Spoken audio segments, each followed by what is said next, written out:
Мы подождем. Сейчас. Ничего. Так. По частоте возникновения эпидемиологического неблагополучия урологические отделения занимают одно из первых мест среди других отделений хирургического профиля, что бы там ни говорила ли нам цифра официальной статистики. Это определяется особенностями контингента больных и условиями работы в этих отделениях. Особенностями урологического стационара является поступление больных с острыми заболеваниями или обострениями хронических инфекций, часто с тяжелыми гнойными процессами. Основным контингентом являются лица пожилого возраста, нередко с хронической патологией других органов. Больные имеют различные аномалии развития мочевыводящей системы, что вызывает нарушение уродинамики, застойные явления и инфицирование мочевого тракта. Широкое использование различных эндоскопических аппаратов и инструментов, стерилизация которых затруднена. Широкое использование трансуретральных манипуляций, дренажных систем, что создает возможность проникновения микроорганизмов в мочевыводящий тракт, слизистая которого имеет ограниченные ресурсы местной защиты. Спектр заболеваний достаточно широк и охватывает различные заболевания почек и мочевыводящих путей, а у мужчин, к тому же, и половой сферы – пилонефрит, цистит, уретрит, простатит и прочее. Исследователи установили, что более 80% нозокомиальных инфекций почек и мочевыводящих путей развивается после инструментальных вмешательств и катетеризации мочевых путей. Риск присоединения СМП очень высок, не только и не столько во время операции, сколько в послеоперационном периоде. Если мы отметим, что более 80% пациентов поступают с хроническими инфекциями мочеполовой системы, то есть с эндогенными инфекциями, то становится ясным, почему урологические отделения являются местом высочайшего риска возникновения СМП как экзо, так и эндогенного характера.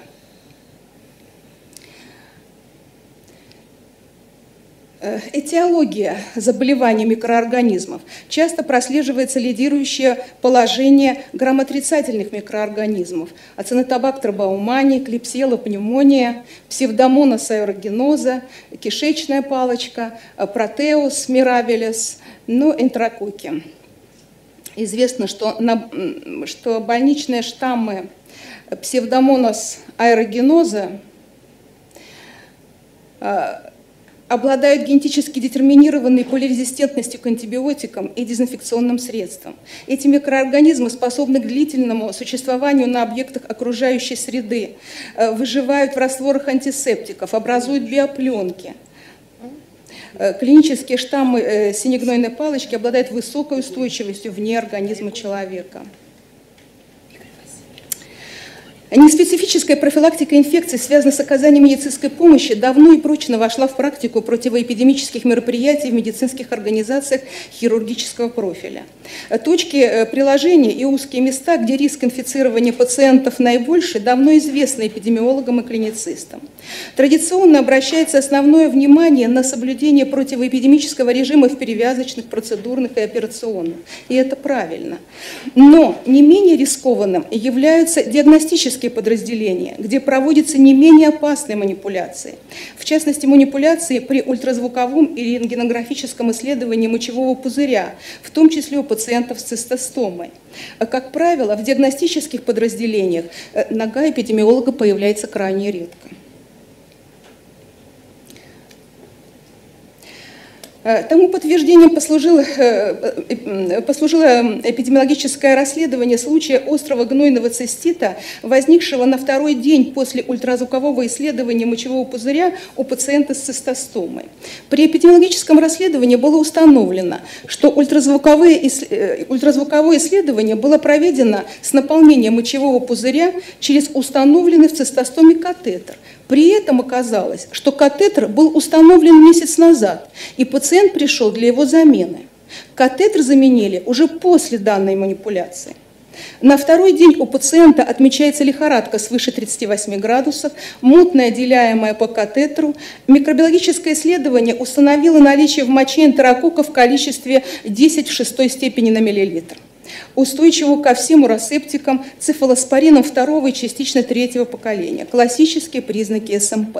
Что же произошло с пациентом?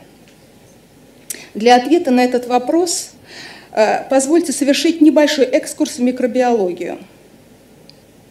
За последние 10-15 лет наше представление о микромире расширилось.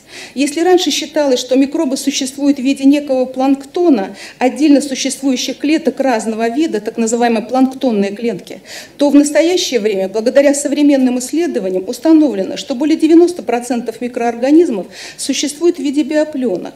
Биопленки как результат действия механизмов приспособления, адаптации к существующим условиям, как результат эволюционных процессов микромира.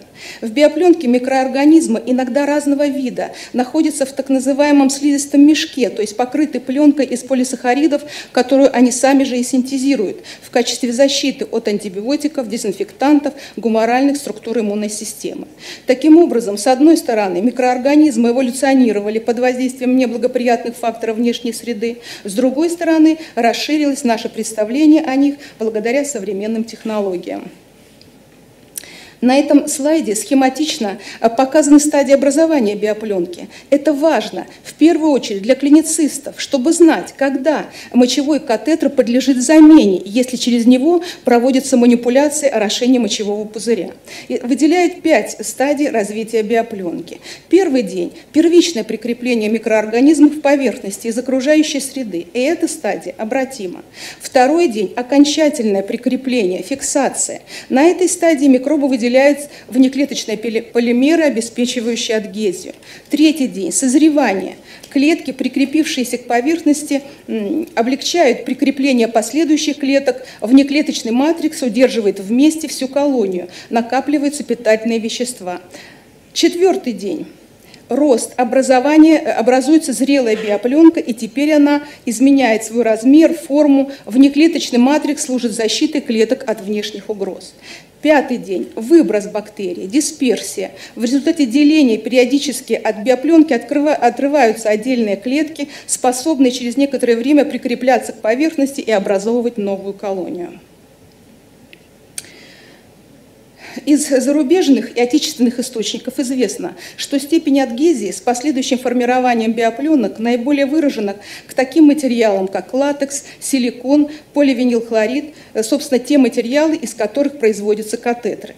В нашем случае инфекция попала в макроорганизм хозяина, то есть пациента, в виде частичек зрелой биопленки с катетрофолея, установленного месяц назад, который под большим давлением жидкости при наполнении мочевого пузыря через катетер поступили непосредственно в мочевой пузырь и обосновались на воспаленной слизистой оболочке. Клиницисты предположили, что это не инфекция, как обычно. Это не инфекция. Может быть, лихорадка связана с пузырно-мочеточниковым рефлексом. Для подтверждения этой гипотезы было решено провести цистографию, которая была проведена после выздоровления пациента через стерильный катетер, поставленный непосредственно перед исследованием уже по настоянию эпидемиолога. Конечно же, рефлюкс не был обнаружен, иначе бы он проявлялся клинически раньше. Данное исследование не вызвало инфекционного осложнения. Следует отметить, что ни клиницисты, ни госпитальные эпидемиологи не уделяют должного внимания порядку проведения указанных исследований. Вывод. Для профилактики СМП в урологической практике, связанной с проведением ультразвуковых и рентгенографических исследований мочевого пузыря у пациентов с цистостомой, необходимо использовать стерильный катетер, устанавливаемый непосредственно перед манипуляцией. В настоящее время соответствующий пункт предложен для внесения в актуализированную версию СанПин 2630 в раздел, посвященный профилактике катетер-ассоциированных инфекций. Еще одна проблемная зона, связанная с катетер-ассоциированной инфекцией, возникающей в послеоперационном периоде. Часто хирурги, успешно проведя операцию, например, аденоктомию, сводят на нет результаты своих трудов тем, что в послеоперационном периоде, обратите внимание, на 4-5 день, когда приходит время удалять мочевой катетер, предварительно пропускают через него раствор антисептика, например, водный раствор хлоргексидина для орошения мочевого пузыря и послеоперационной раны. И они уже знают, что на следующий день после данной процедуры у большинства пациентов отмечается лихорадка свыше 38 градусов.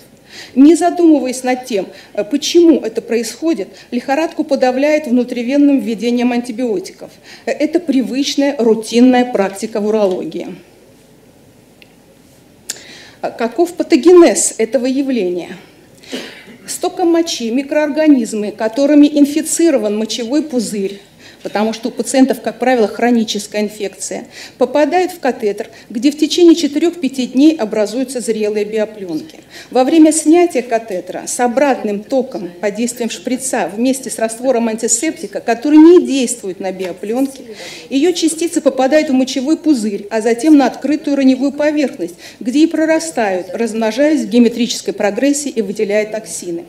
Это причина лихорадки и генерализации инфекционного процесса на 4-й день после операции. Возникает вопрос, это ИСМП? Да, причем не эндогенного генеза, как можно было бы думать, поскольку первоначально это микрофлора пациента, а экзогенного, потому что инфекция поступила в организм пациента извне, в данном случае из катетера уже в виде биопленок. Что делать? Можно ли предотвратить вторичную контаминацию послеоперационной раны? Можно, если изменить устоявшийся подход к манипуляции снятия мочевого послеоперационного катетера. Это как раз тот случай, когда эпидемиологическая безопасность должна быть учтена в стандарте данной манипуляции, если таковой существует. Не орошать мочевой пузырь раствором антисептика через катетер, который уже простоял 4-5 дней. То есть риск заноса инфекции в виде кусочков биопленки, устойчивой к антисептикам и большинству антибиотиков, очень велик. Об этом должны знать хирурги. Биологическая безопасность медицинских манипуляций. Если без орошения невозможно снять послеоперационный катетер, то как сделать эту процедуру биологически безопасной? Этот вопрос ждет своих исследователей, причем как урологов, так и эпидемиологов и микробиологов. Как это часто бывает, новое лежит на стыке наук. Хирургии, эпидемиологии, микробиологии. Никто не может сказать: не вмешивайтесь в мою область, как иногда говорят хирурги. Профилактика ИСМП – это мультидисциплинарная проблема. Успех может быть достигнут только в сотрудничестве. Благодарю вас за внимание.